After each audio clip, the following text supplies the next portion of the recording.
Good day to you all. Happy Wednesday morning for a good percentage of us that are listening.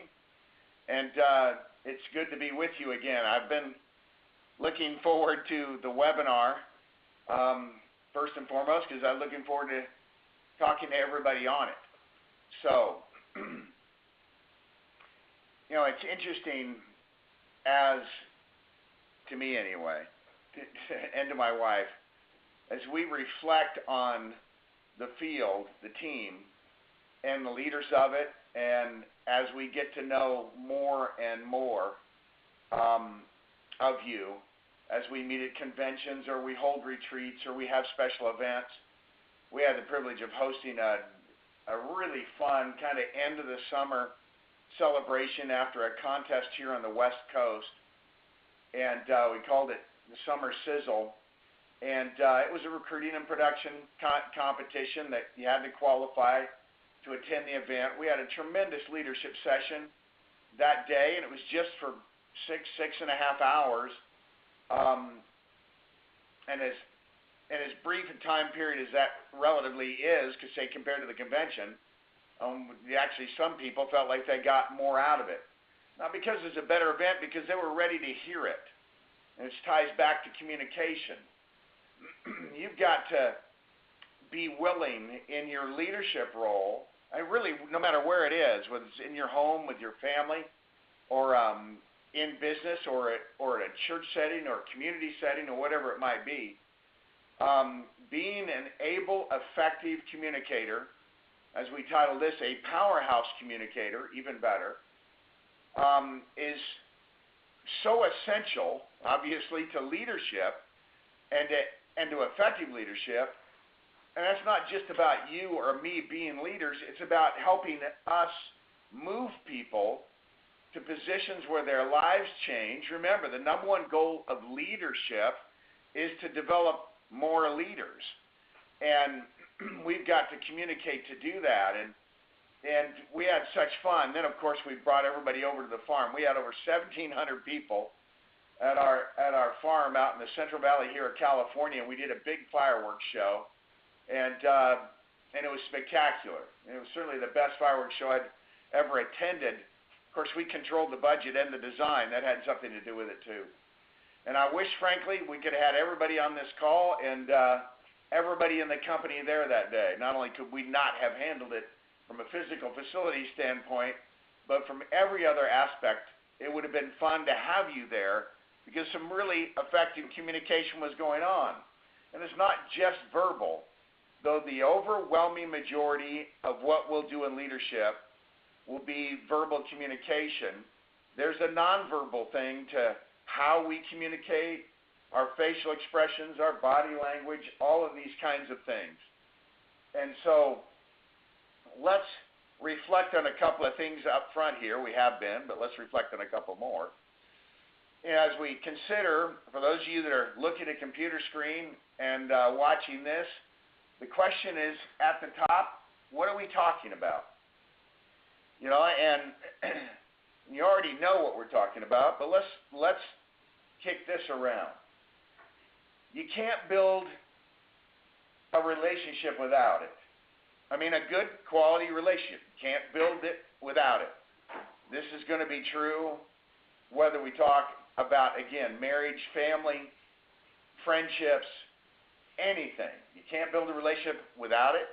You can't, just as importantly, maintain a relationship without it. So remember that. As leaders, we need to build and maintain people. And we need to build and maintain leadership. And we need to build and maintain relationships. And you can't teach without it. As mentioned, you can't build people without it. And you can't really win without getting good at it. Now, if you're going to be a tech genius and sit and write code and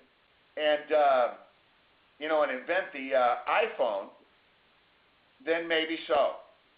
Right? It's about then. You'll be a lot happier if you can do this, but maybe it wouldn't be absolutely critical to you winning or making a lot of money, whatever you And I would define winning on a much broader stroke than just making a lot of money.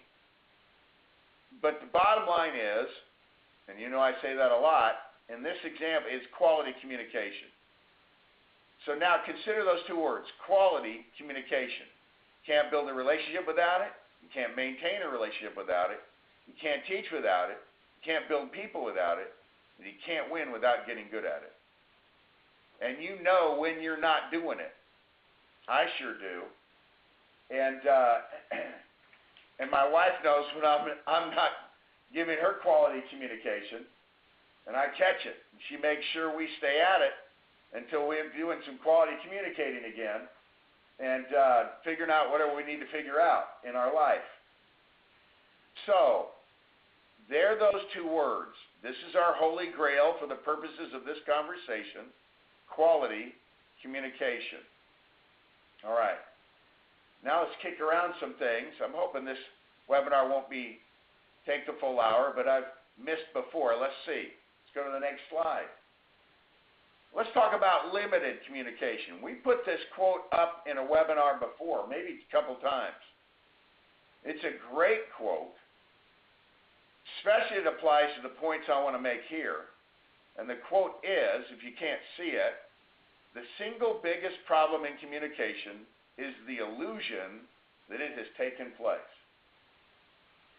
It's interesting. I'll relate this to something simple in life. When I was a young man, far younger than today, and I was out on a date. And I remember I was dating this girl. She was really pretty, and she was fun to be around. And we'd talk, and I swear that the words that came out of my mouth somehow changed in form before they reached her ears and her brain, frankly her brain, and translated into something else. We had such a difficult time. I mean, it got to the point where I wasn't sure we could agree on the color white. You know, she looked at the world so differently, we struggled to communicate. Either I was from a foreign planet or foreign, you know what I'm saying, from another planet, or she was, or maybe we both were. Whatever it was, she was a nice person, but man, did I not want to be married to that situation. Whereas Cindy and I have wonderful communication. We clearly understand each other. Of course, it's no contest now that we've, between our courtship of a year and marriage of 37, that we have the ability to communicate wonderfully.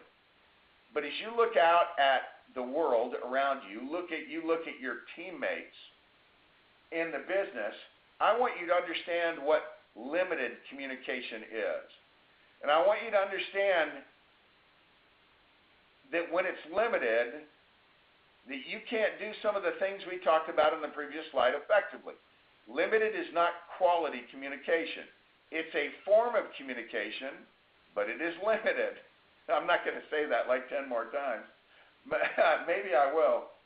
But the point is, let's talk about and put some things in the category of limited communication.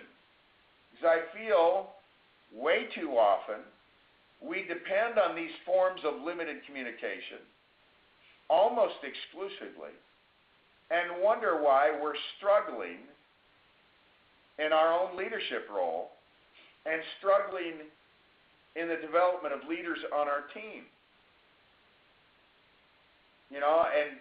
And it's interesting, a lot of these are fairly recent developments in our culture and in our world. And when I started in business almost 37 years ago, well, we're in our 37th year. It was 36 years, full years, finished in this last August 15th. We didn't have a lot of these, so our access to limited communication was severely limited. Isn't that funny? I decided to use the word again. We did not have that access. These things didn't exist. So let's talk about the limitations of each of these. I just went backwards. Here we go. What is limited communication? Texting is limited. If you've ever had somebody take a text of yours wrong, completely wrong, or an email, I'll put that up there at the same time, where you wrote something, you meant something completely different, and they took it in a completely different way than you meant it. You know, I was talking with Trevor, my son-in-law, and right hand, here in operations, and we were reflecting when he was at Transamerica Reserve Life. He met with a guy and talked to him about some things, and then when he got back to his office, he typed a follow-up email, and at the beginning of the email, he said the words, "As I said." What was it? Or "like I said." So he's just simply, hey, like I said, meaning, hey, in the conversation we just had, here's what here's the things that we talked about, and as a reminder, and the guy took it as if Trevor said, well, like I said, and he took offense. And Trevor didn't know it until months later when the guy said, you know, I couldn't stand you in the beginning. And Trevor went, really, why? Why? Well, that email you sent me. What email? Well, we talked and you said, well, like I said, you know, putting me down, talking down to me. And oh my gosh, there was no intent at all, zero. He would just say, hey, like if you were in conversation with somebody and you just said something, you talked to them a little bit, hey, like we were talking about, or like I said before, let's make sure we do this. Yeah, I got it, you know. But that's the limitation of a text or an email. There is no tone of voice. There is no facial expression. There is no real-time feedback. In other words, I'm looking at your face and realizing I just said something that you took wrong, and I go, wait, excuse me, did I say something wrong? And you're able to clear it up right there and make sure you don't go to this path.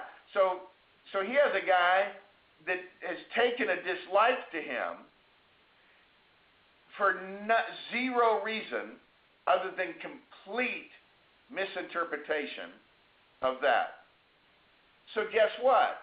These things are limited in their usefulness. Right? You can say, hey, are we on for the 1 o'clock call today with a text or an email? No problem. Right? Not going to be misunderstood. But here we go.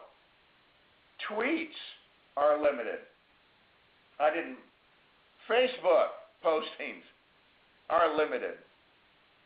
Again, not real time. You don't know entirely how they're perceived. You know, I was looking on social media. I wasn't. My wife pointed out something to me. And I can't tell you I never look on it. I finally did learn my Facebook password. That was a recent occurrence in the last few weeks. But the reality is I won't make time for a Facebook or a tweet, or let's just include other social media now with sort of Snapchat and everything else you want to put in there. And this is, you know, people say things. This couple was talking about they're on a trip, and they were talking about how they were drinking and carrying on. It was late, and I think they thought they were selling the dream. To me, it looked like they were fools, and certainly showing a poor example to their team and their leadership style. However, the reality is it's limited. I may have been overreacting, or I may be underreacting. It may be worse than I think it is. The point being, these things aren't going to be of much use to you in building a great, successful business. They are tools, but it's like having a hammer and looking at building a house. You need a lot more than a hammer to do that. And there are far more effective tools for what you want to do than these 5 things I've listed. Let's say you have a cool website.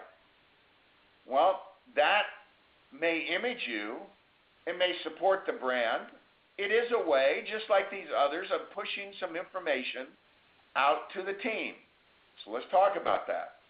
Pushing information out is not the same as relationship building. Pushing information out, or as some of you think about your social media stuff, You think that's, talking about a better life or selling a dream, and sometimes it is. I've seen philanthropic things that people have represented. I think have been wonderful, and all of that's okay, but again, it doesn't build people. Again, we have our litmus test we'll talk about in a minute on the next slide. But now I'm going to throw a couple other things in there that may surprise you. Conference calls are limited in their communication. Why? Say you're doing a big conference call. Now, if you have a conference call with 4 people and you're really going back and forth and talking and sharing, it can be a little more effective. But most of our conference calls are larger calls. It's like the company does a conference call, and I'm going to throw another thing in here called webinars, which we are on right now. What is the limitation of these 2 forms of communication? One, I can't see you.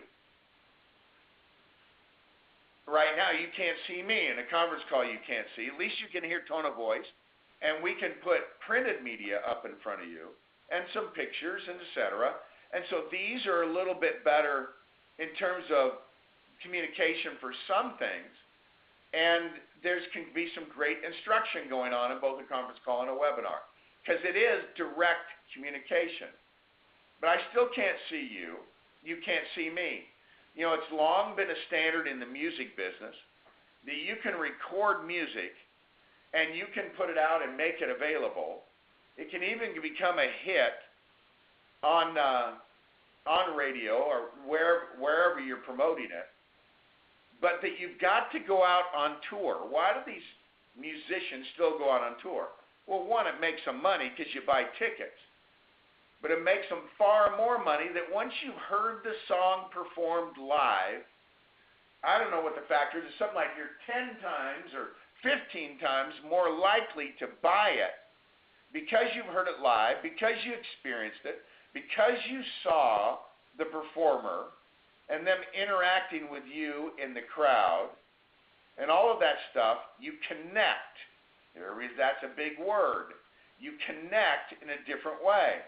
So even though it's all about recording, when you listen to a song that you've seen performed, it's a fuller experience. You picture the performer doing it. You remember the night. You remember the environment. You remember the whole concert experience. You remember what fun it was, or if you didn't like it, you remember that and you don't buy it. But obviously, we understand that it's experiential. It's a fuller, more complete experience that has a much more powerful response to it. And so, but come back to the main point as we look at this list. All of these things, texting, email, social media, etc., websites, conference calls, webinars, are limited. They can only do so much. And at the end of the day, it is limited. And you've got to know those limits, and you've got to be careful not to use a lazy, shortcut approach to communication. If a lot of what you do is in leadership, in this business, or in your company right now, is the above forms of communication, you are taking a lazy and shortcut approach to communication, and it's hurting you. You can be the Zen master of all of this stuff, and you may have a bazillion followers, but when it comes down to building leadership and really getting the job done, we aren't celebrities, we're leaders, we're builders. So it isn't about being a celebrity, it isn't about how many names you've got following you, and there's no problem with that. But you've got to know on a day in and day out basis where this falls short. It is mass communication, even if it's direct text. Most of this is mass communication versus personal contact. And texting and email may not be mass communication, but it's certainly not personal contact. And it's easy to misinterpret, as we discussed. So let's now move from limited communication and understanding this. But before I do, let me take one more last shot at you.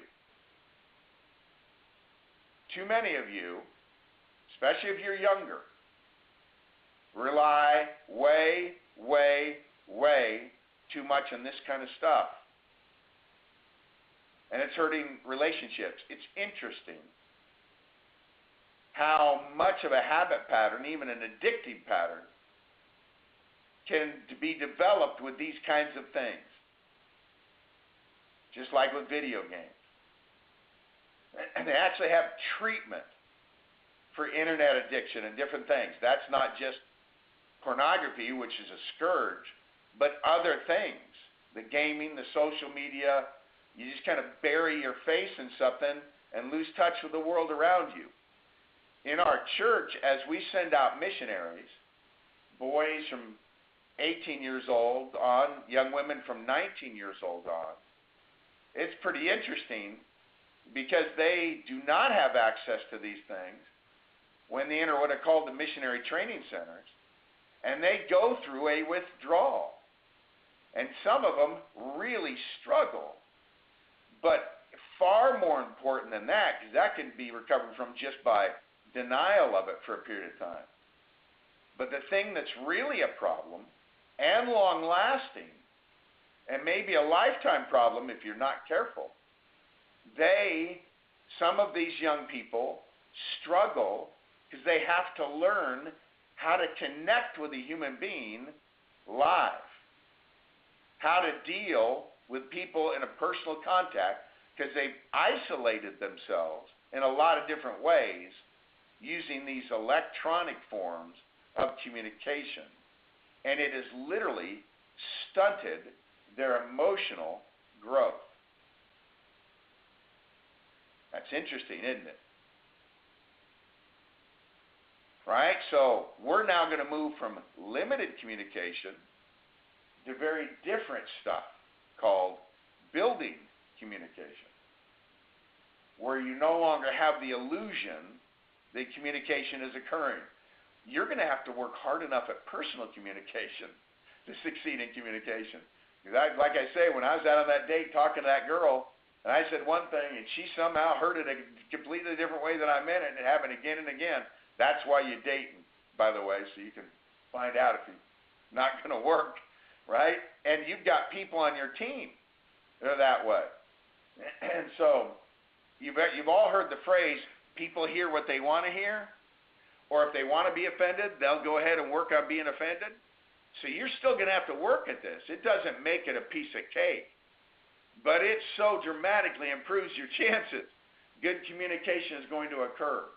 By the way, let's ask that question like we asked what limited communication was. What is building communication? And this is my test. If it passes this test, if you can answer yes to the following questions in relation to the form of communication you're using, to these 4 questions, and here they are. Can I build a marriage with it?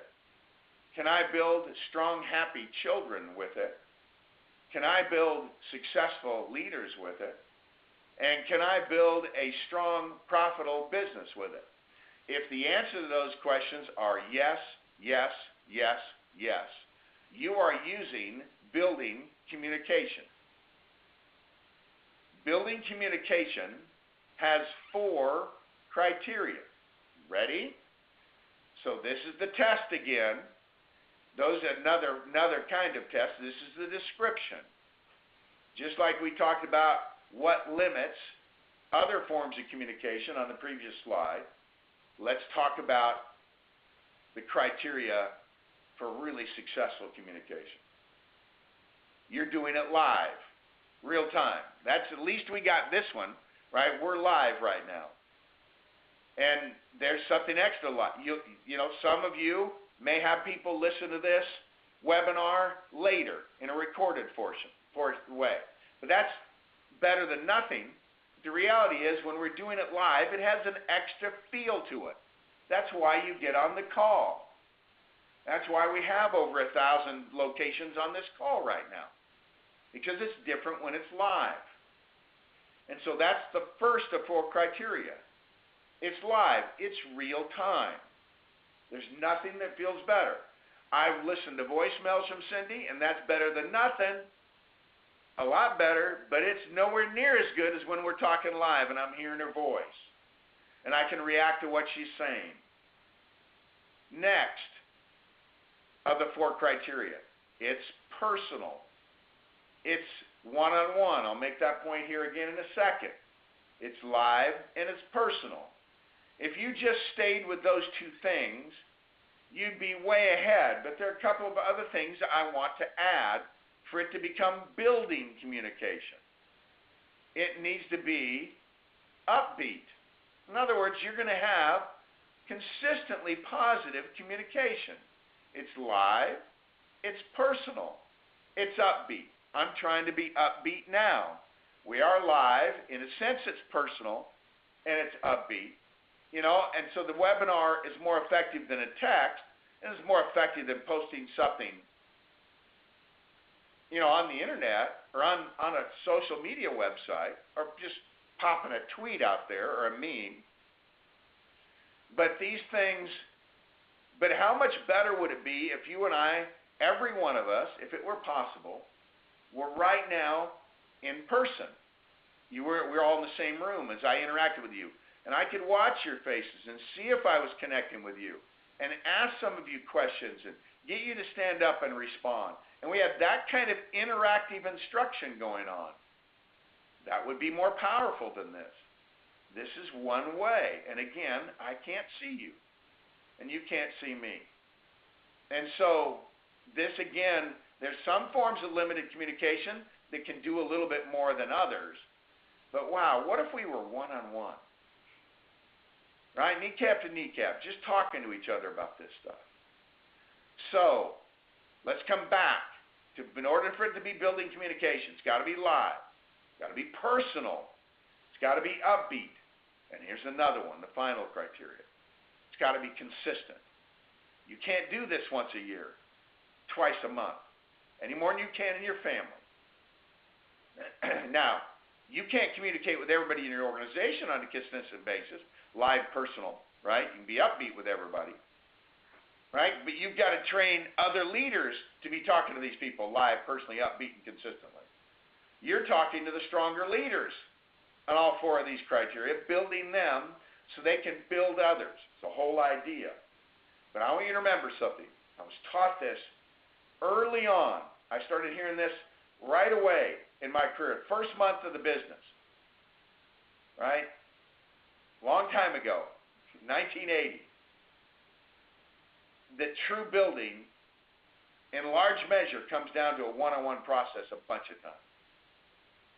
So many. Now, I've had breakthroughs sitting in a convention. I've had breakthroughs sitting in smaller meetings where something is said and it hits me. But the overwhelming majority of the effective building communication that I have received that has changed our family's life has been one-on-one.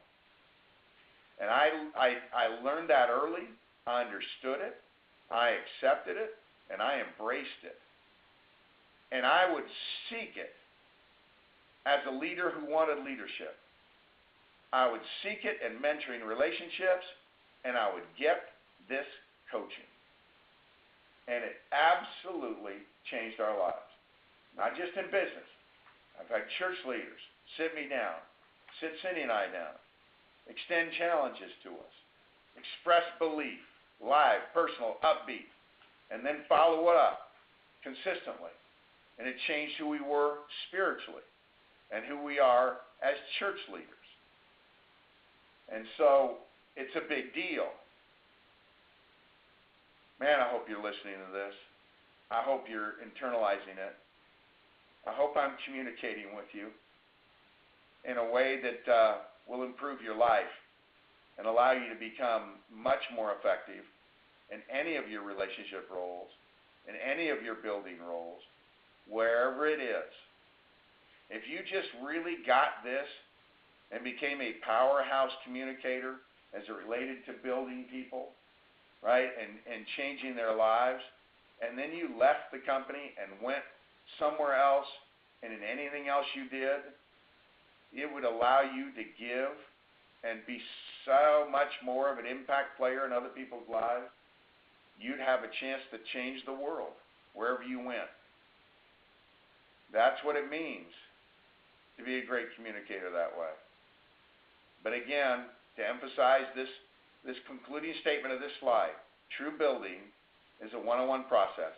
It can be supplemented in other ways, but the ultimate development of people is a one-on-one game. Do not be lazy. Do not shortcut in communication. Worse yet, if you're going to be lazy and shortcut, at least know you're being lazy and you're trying to use shortcuts. At least admit it to yourself. And when you get tired of not being as effective as you want to be, step up your game. But the worst situation is you don't think you're being lazy. You don't think you're shortcutting the communication and building process. And you delude yourself into thinking you're really helping these people as much as you could be helping them. Because your talents and abilities, your character and personality, and your delivery of it in a positive way has been so severely, here's the word again, limited by the nature of communication that you're doing. Don't pretend to yourself. True leaders, great leaders, can't pretend. So I'd rather have you just say, Rich, I'm just lazy. I'm just using shortcuts. I know I'm not getting the job done, and I'm not going to win big. But at least I know it, and you're not trying to blow smoke up my skirt or up anybody else's. But then at least I can have hope because you're self-aware, you get it, that one day you'll get sick of not getting the job done the way you have the ability to, and you get after it. This is more work. This is more work. I know. I wish I could text winning out to everybody. Go win today. Go be a superstar. Go be a stud. You're awesome. That's okay when Cindy sends that to me right after I drive out, headed to a meeting or something, and words of encouragement, right? But, right, it's not what we need to be to build. Man, I feel strongly about this. Now we're going to shift gears. We talked about limited communication and defined it. We talked about building communication and have defined it. We'll spend a little more time defining it before we end this webinar. Now we're going to talk about something very different. We're going to call it killer communication, as in killer communication mistakes, as in message received, not the message sent. You know what I'm saying? Yikes. So let's talk about things or style or traits or behaviors that make your communication of the killer variety. I mean, it destroys, it doesn't build. It tears down, right? It doesn't strengthen. All right? So let's talk about it. You're communicating, but you're not going to be, you're personal, it's live, it's consistent, but it's not upbeat. It's impatient. It's condescending. It's disapproving. It even takes the form of ridicule. Or it might be consistently critical. It could be negative. Or it can be, here we go again, killer communication, easily misinterpreted text and emails. Man, is this trouble. I have been impatient. I know I've been condescending and disapproving. I'm sure I've ridiculed at times. I know I've been critical. I know I've been negative. Haven't done a lot of the last one, but I know that's happened. It's part of how I learned that it's limited, right? The hard way. I've made all these mistakes, and it was a killer. You know, we were in this competition, and I got way too full of myself and my own goal. So, and that, what happens when that happens? What happens to you when you do that is all of a sudden now what everybody else is doing is about them getting you where you want to go, not about them getting where they want to go, not about them and their lives, not about them and how they're feeling. It's all turned selfish. You become egotistical, and it's all about you and you winning and your recognition and everybody thinking you're special. And so we were in a competition back in 1984, and I wanted to win that thing. We were competing at a company level, and we were in the lead.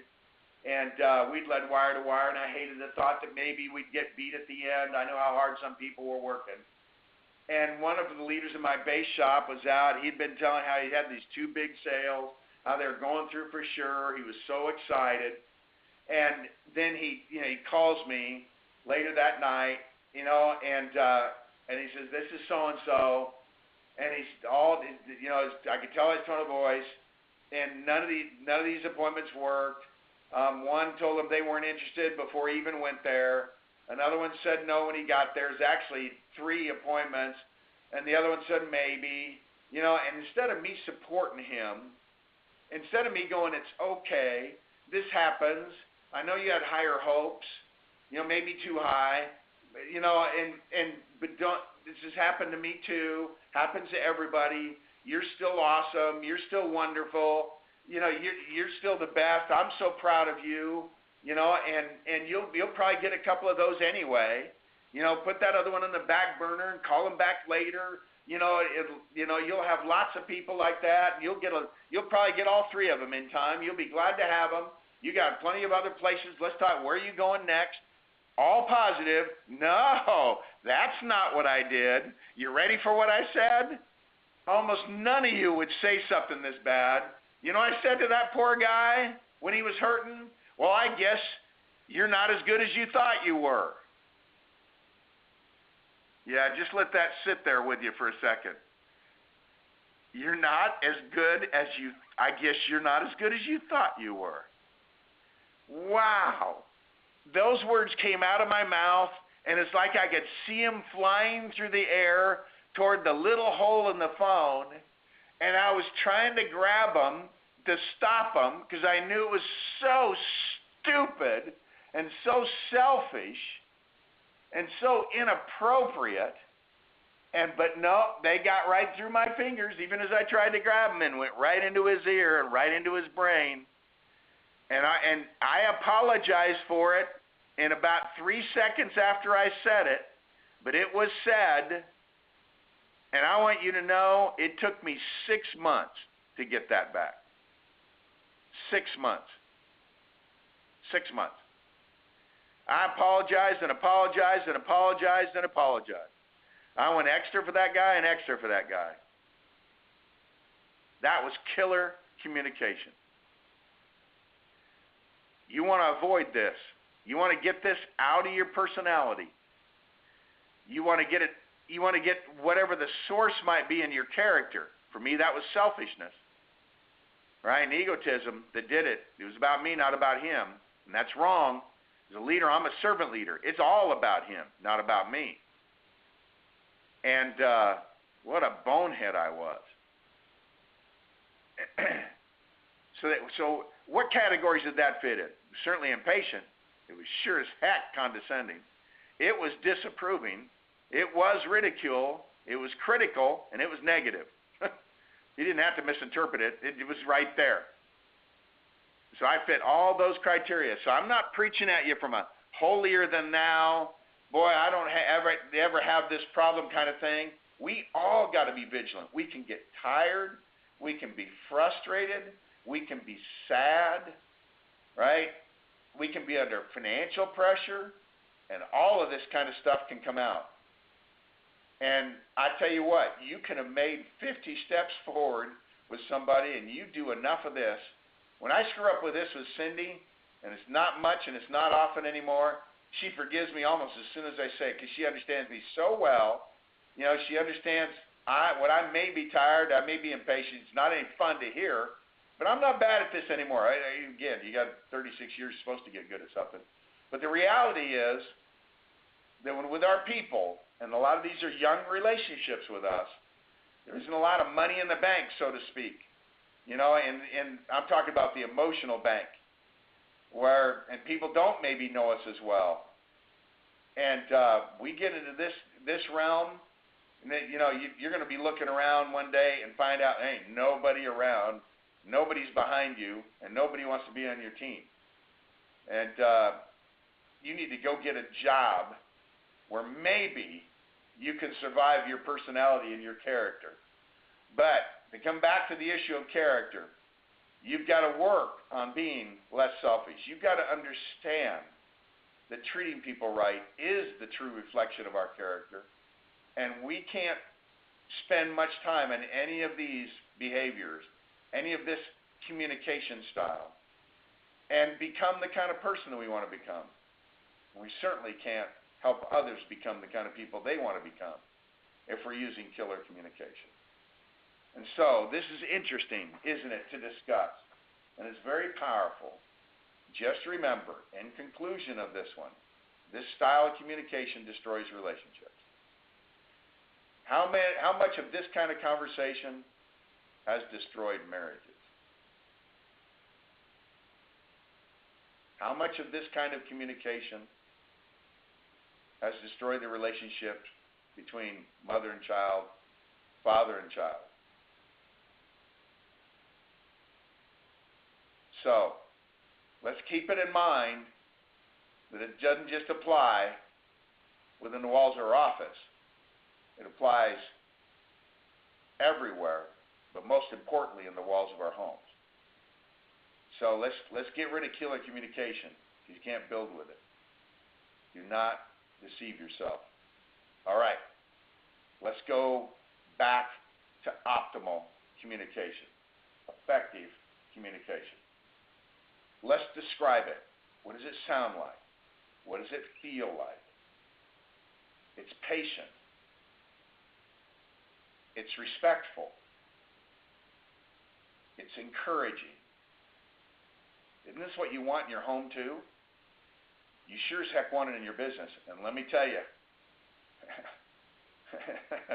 it's an old saying, as sure as God made little green apples. I always thought that was a cute and silly comment. As sure as the sun's coming up tomorrow, right, your people want you to be patient with them, respectful of them, encouraging of them. It's uplifting. Optimal communication is uplifting. Optimal communication is praising.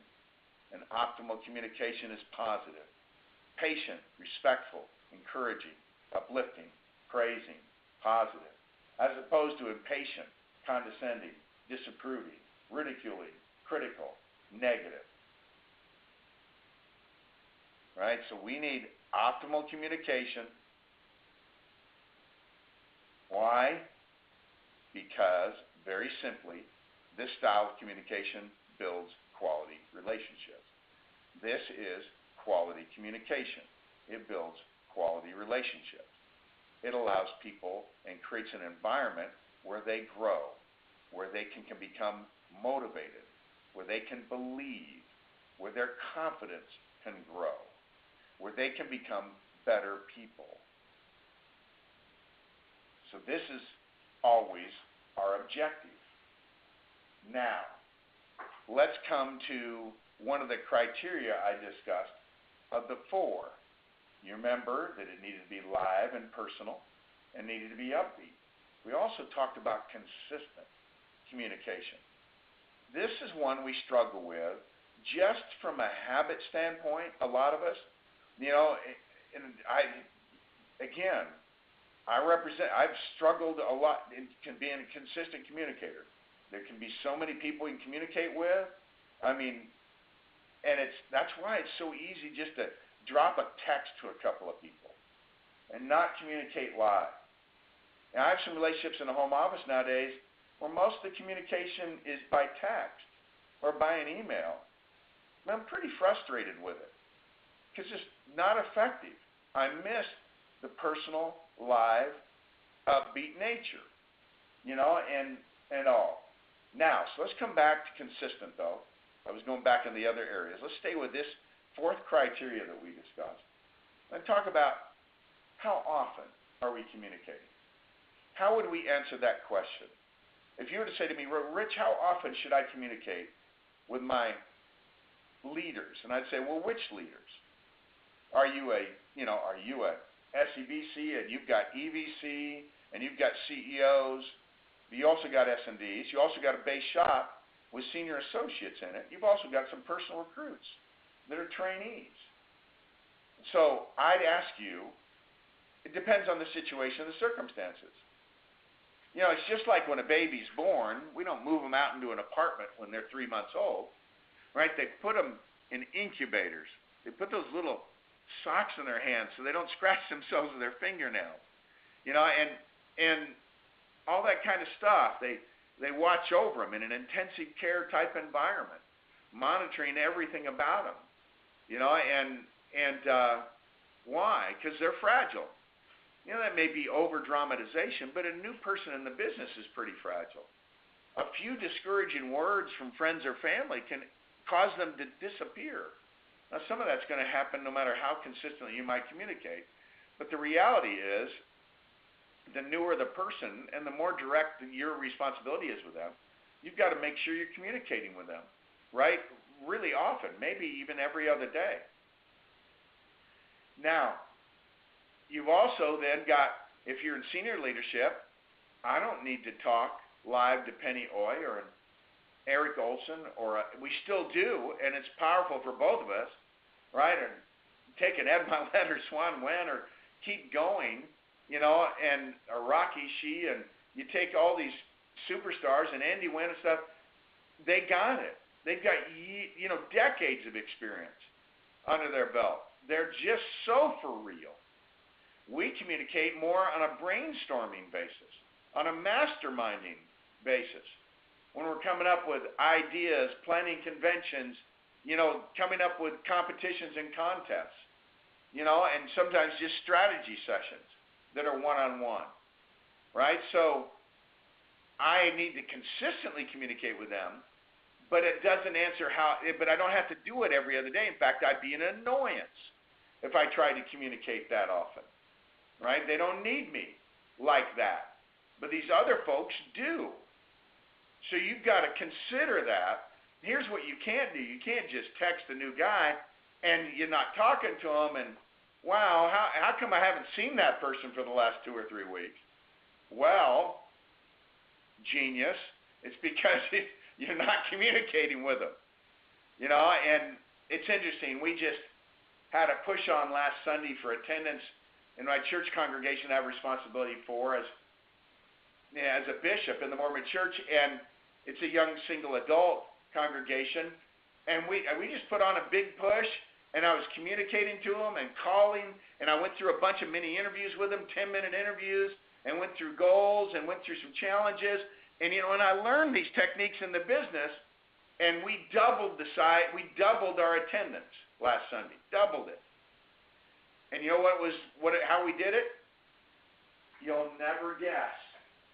It was with patient, respectful, encouraging, uplifting, praising, positive communication that was live, personal, upbeat, and consistent, right? And it moved people.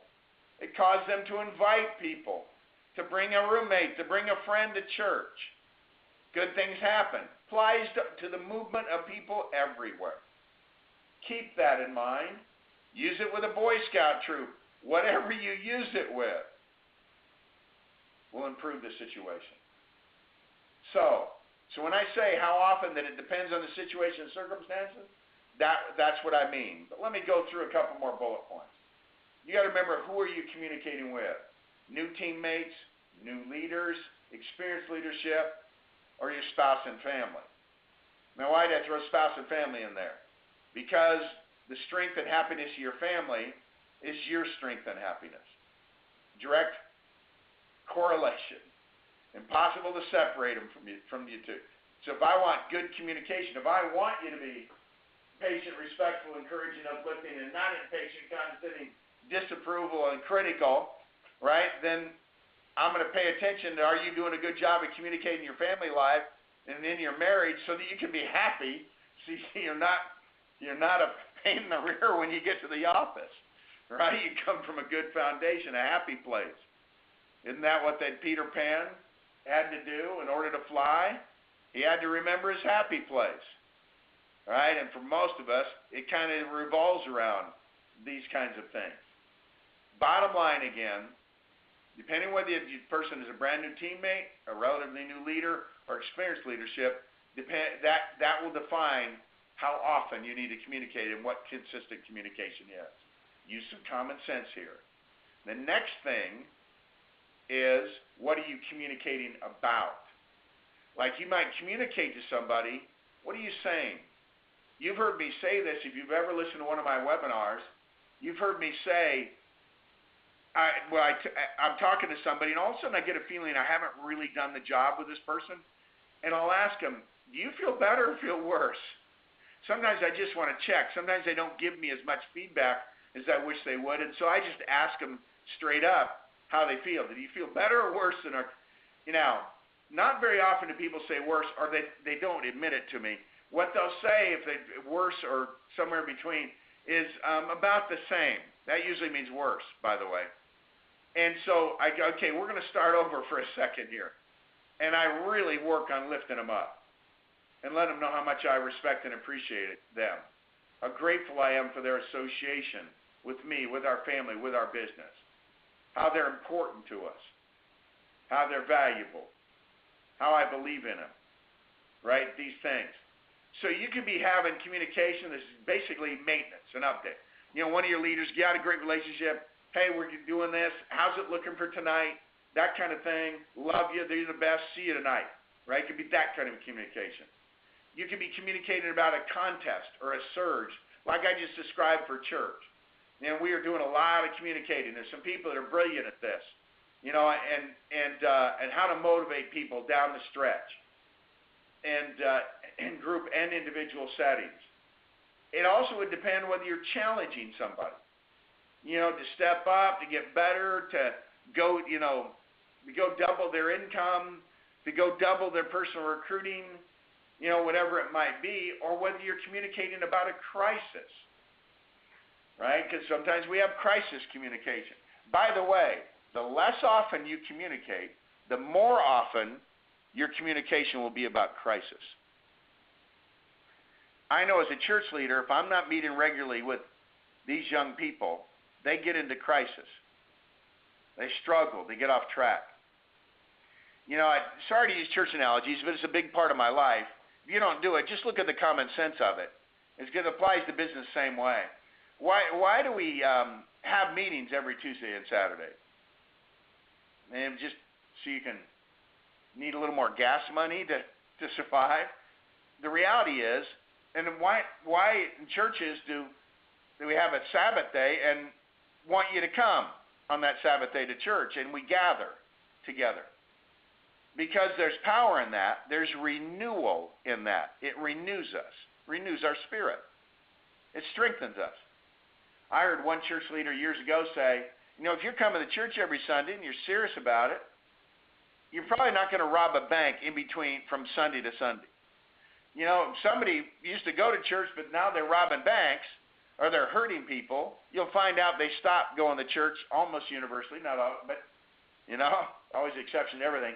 And they just fell away over an extended period of time, got into bad associations, bad thinking, and then bad actions. And so it's important that we consistently keep these people in the loop, that they're consistently part of the game, the team, and they feel it. And so what you're communicating about would be important. Sometimes you're just maintenance communication could also be, hey, I just called to tell you I appreciate you. You might call someone's spouse, that's after asking them first, and call them directly and say, we appreciate the support you give your wife, you give your husband, right? And let them know also. And that communication uplifts and builds them, right? And the spouse comes home to a better situation because you made the call, and that their spouse is feeling appreciated by the leadership in the company. So you can get a sense, you could be communicating all the time. There you go, breakthrough. That's what we're talking about. Can you ever communicate enough? Probably not. But you can communicate well, and you can communicate consistently, and you can use optimal communication, and you can meet the criteria for building communication that is live, personal, upbeat, and consistent. And good things are going to happen, and people are going to get built, and your family's going to be better, stronger, and happier. And hallelujah, that's what we want.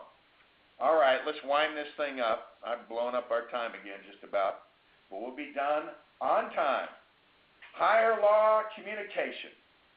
Here we go. Just a reminder that there's languages we need to speak. I've given this when it comes to how to get your system to be supercharged.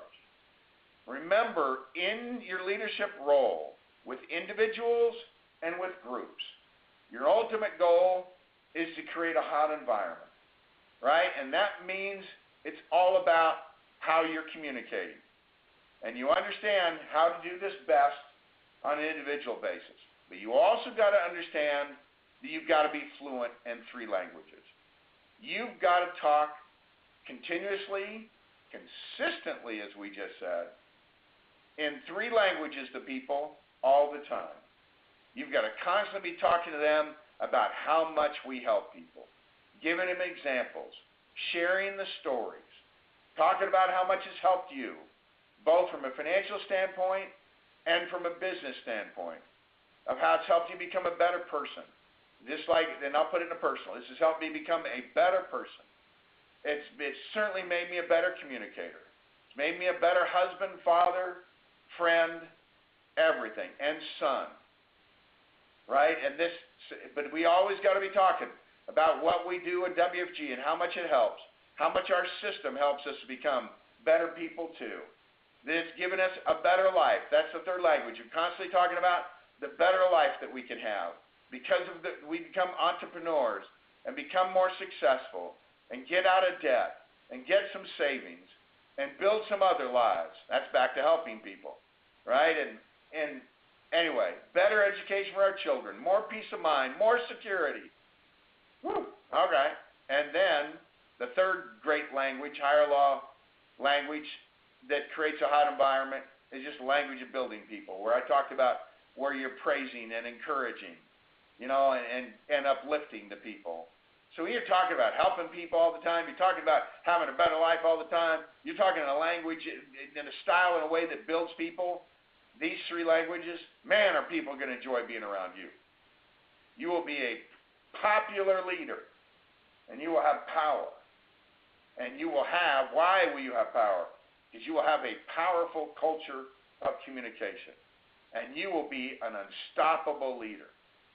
Because of my understanding of these things that I've gained over time and good mentorship and experience, I believe it gives me this confidence that I'm unstoppable.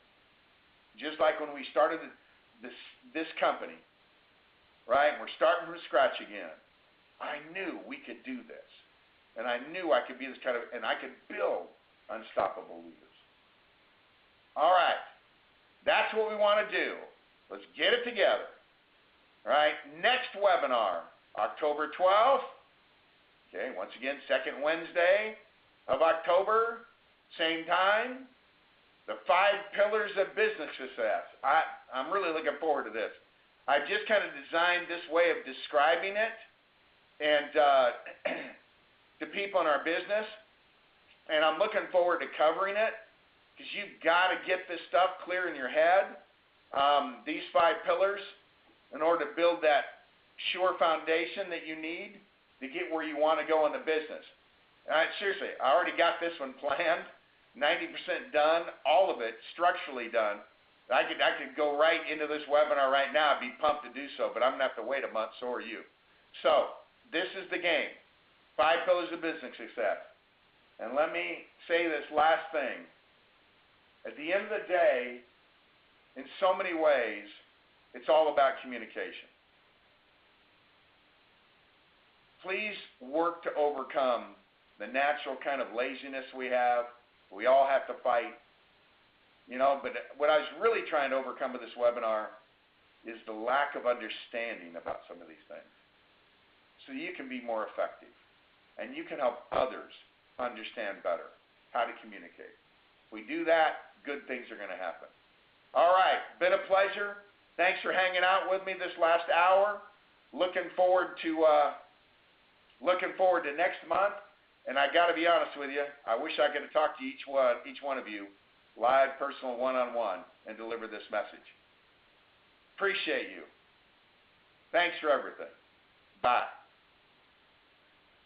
Thanks for being in business with us. I almost forgot to say it, but I never forget to feel it. But if I don't communicate it, you don't know that I'm feeling it. See ya. Bye.